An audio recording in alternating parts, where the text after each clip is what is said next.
Hi guys. Sobrang init. Init na hapon.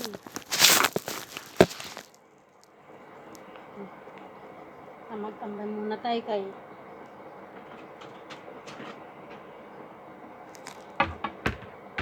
labo ng camera. Sampay ako ng winashing. Kumusta po? Saan mang lupalop na lugar makarating ang aking video. Kung isa ka po sa nanonood, maraming salamat.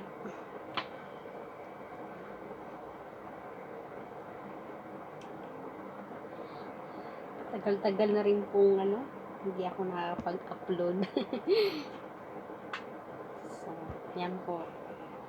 Upload din pag may time. Habang nag-work. Kumusta mga kababayan ko?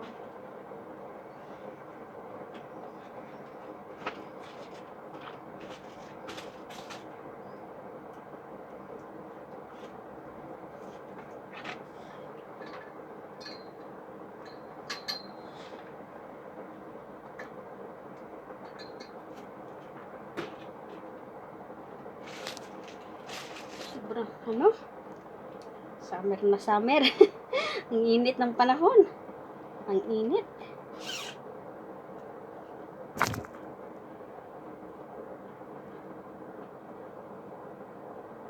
Pero pagka-init. Nagsipagladlagan. Dito ako nagsasampay sa kusina. Mainit kasi dito. Mabilis matuyo ang sinampay. Overnight na kinabukasan tuyo na.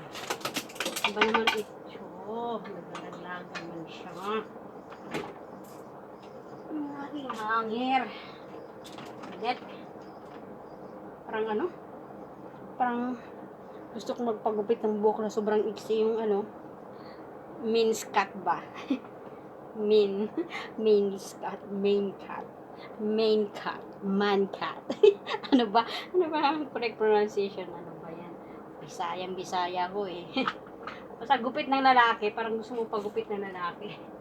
Yung sobrang iksi or semi-kalbo kaya, char. Parang hindi naman babagay sa akin kung magpapasemi-kalbo ako. Yung sobrang iksi na lang ba? Yung makalumang gupitan dati na short shag, diba ang tawag? Dati nung elementary to high school, gano'n ang gupit ko. Sobrang iksi. Tapos nung na ako, habang tumatanda, yan. Wala na nagugupit kasi. Ang mahal pag nagpagupit. Minsan ang ginagawa ko, nagsasarili na lang ako nagupit sa buhok ko. Lalo na pag ganitong summer, sobrang init. Parang ang sarap magpagupit na sobrang iksi. Haba na rin kasi yung buhok ko. Pinutulan ko na yan. Sa dulo lang. Pero sobrang init dahil mataba ako.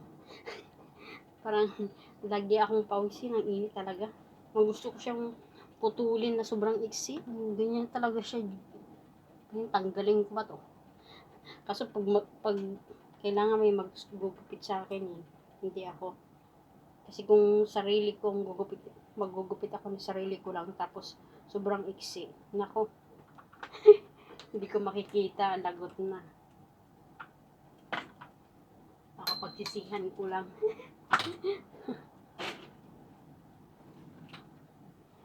So, sobrang init eh. Ay, nako. Talo na siguro dyan sa Pinas na. Ay, hindi ko lang alam. Kasi parang nag-uulan na yata eh. Normally, mga July. Starting of raining na yan eh. Isa na ng ulan. See. Na naman. Starting na ng crafting. Pananim ng palay, di ba guys? Mga ganong start of July, starting na sa para sa pagtataniman ng mga palay. Parang na ako magpatanim ng palay kasi lagi naman talo. Every year na lang parang disappointed ako sa pagpatanim ng palay. Talo lagi eh. Gumagastos ng malaking halaga sa pagpapatanim. Simula sa gasolina hanggang sa pagpatanim, pagpakain, bayad sa magtatanim. Tapos ang ending, kung hindi pa madalas hindi pa na-recover or na babawi yung puhunan sa ginastos sa pagpapatanim, sa lahat ng gastusin. Paano kung madalas pa naman minsan pag wala akong pera, galing din sa utang yung pinanggagastos. Wala din, napupunta lang din sa pambayad. Minsan nga, madalas talo pa. Kaya parang disappointed na rin ako sa sa pagpapatanim ng palay. Ako mahilig kasi ako sa farming kasi kaya mostly mas gusto ko mag-invest talaga sa mga sa farming. Yun lang, nadidisappoint ako kasi, ano ba yan? Sige, tamad-tamad pa. Hindi mo ay sampay lahat. Nadidisappoint lang ako kasi madalas talo pa ako lagi sa gastos ko sa pagpapatanim. Mahirap din kasi pag yung pinagkakatiwalaan mo na nagtatrabaho sa palayan mo, kapamilya mo, tapos minsan kapamilya mo din sila yung umaabuso sa'yo. Hindi sila nag-a-honest. Kasi magdadahilan pa yan sila na sabihin pa, ay trabaho ka naman. Ay kami ito lang kinabubuhay, dito lang kami umaasa. Pero hindi nila iniisip, 'di ba? Lang to talk in reality. Minsan parang nakakasama lang din ang loob, parang hindi din iniisip ng family na kung saan ang gagaling. Ulit kahit alam naman nila kung saan ang gagaling yung pinangpuhunan mo. Pero hindi nila pinapahalagan. Kaya dyan ako na parang natututo na parang disappointed na ako sa farming. Kasi may palayan talaga ako, kasi mahilig talaga ako sa farming. Kaya nung simula na nag-DH ako, talagang ginusto ko talaga unang ipundar is farm. Kaya yun, tinubos ko yung lupa ng tatay ko. Tapos bumili pa ako. Yun lang, nakakasad lang kasi always na lang ganun ang nangyayari. Parang kahit gaano ka pa kabait sa family mo or ka-generous mo, pag paulit-ulit na lang na parang inaabuso ka na, parang na ka na rin parang hindi rin nila mabiblame kung magbabago ka na sa kanila or kung mawalan ka na ng trust sa kanila or mawalan ka na ng gana. Kasi nga, paulit-ulit ka na lang na parang direct to the point, parang paulit-ulit ka na lang na ginagago. Ginagago ka rin, parang paulit-ulit ka na ginagago ng sarili mo ring pamilya. Parang gano'n because this is in reality. Itong nangyayari sa akin Kaya, parang nadidisappoint na ako. Even though na gusto ko, kasi ako hilig ko talaga yan sa mga ganyan. Kasi, alam naman natin na napakahirap, di ba? Napakahirap lang kung wala kang bigas. Di ba, alinang wala kang ulam, basta importante may bigas ka. Kung meron ka namang farm, kaya yun, mas gusto sanang, mas mainam na may makatanim kang palay. Kasi, at least, may ipapagiling ka. May stock kang bigas, di ka mauubusan hanggang sa pagdating ng panahon na katatanim na naman. Ang kaso nga, minsan ang nangyayari madalas, hindi lang pala minsan, madalas nangyayari sa akin Kaya parang dito na ako nadala at dito na ako napuno. Na yung parang family ko din ang naggagago sa akin. Yung parang tudo talaga ako magbigay, magmahal sa family ko, magbigay ng tulong. Pero parang ang nagiging ending is, parang dito na ako natauhan. Kasi ang naging ending parang, ako gusto kong tumulong, pero napakahirap naman tumulong sa isang tao na ayaw din naman nilang tulungan ng sarili nila. 'Di ba guys? Napakahirap ng ganun. Anyway. Tama yan. Tiga kwento ako. Hi mga kainday. Alam niyo ba, may nagtanong sa akin. Sabi niya sa akin, "Oh, Luna, ang tagal mo na sa Hong Kong as a domestic helper. Siguro ang dami mo ng ipon, no? Ang dami mo ng pera."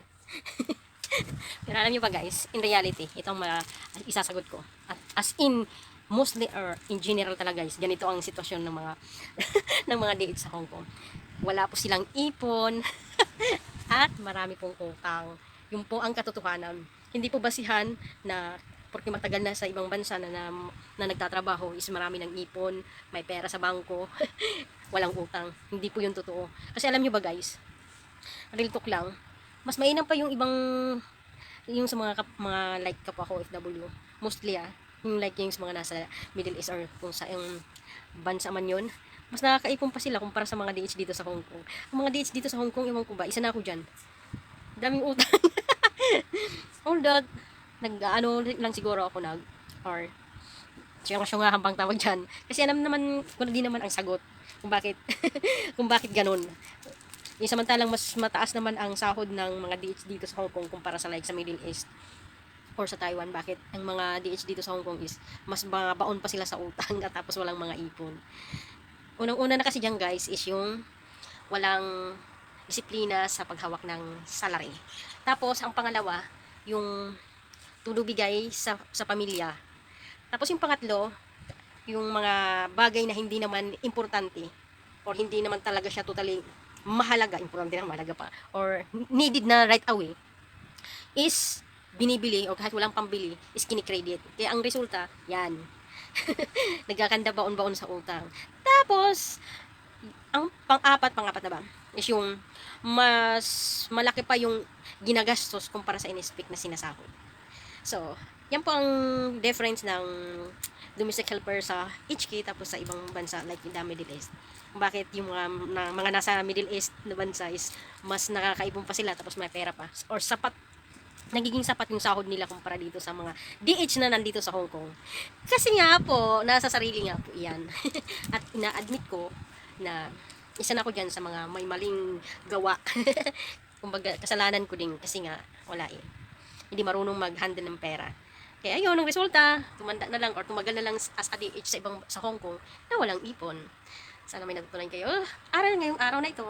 Hindi ka pa nakapag-follow, please do like, comment, and follow. See you next time, mga kainday.